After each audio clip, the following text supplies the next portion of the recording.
When the time comes to replace your refrigerator, it's important that you find the one that works best for you, your home, your family, and your budget.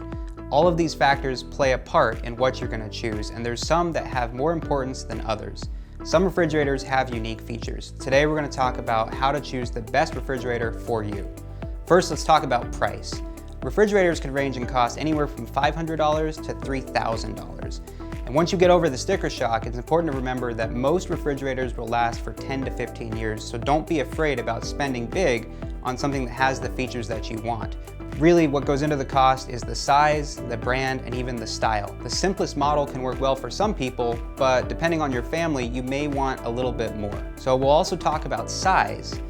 Refrigerators, depending on the size of your family, for a size family of 3 to 5 people, don't work quite as well as a refrigerator that you need for a family of 10 or more if you decide to host a lot of parties.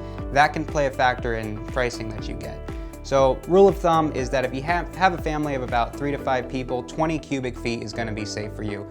But if you have a large family, if you're interested in hosting dinner parties a lot of the time, you're going to want something a little bit larger, like a 30 cubic feet space. Refrigerators come in many different shapes and sizes, and they come with a lot of different features. Some have a top freezer, which is where all of your ice and your frozen food components are going to be at the very top. Others are at the bottom.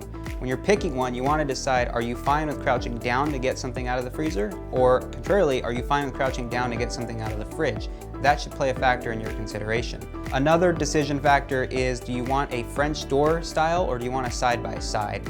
That really is most important with your personal preference. They operate about the same way. But where it is important is if you have what's called a built-in unit.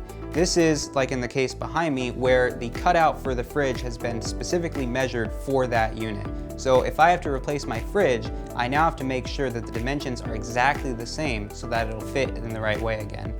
Another factor could just be, will it even fit inside the door? The doors may be too big, the unit may be too wide.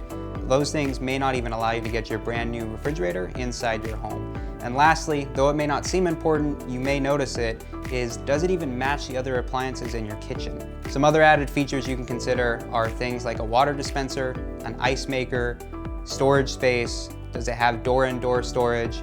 Is it smart? There's a lot of different features that are coming out in these refrigerators these days, and it's important that when you walk in to buy one, you know exactly what you need for your family and what works best for your budget.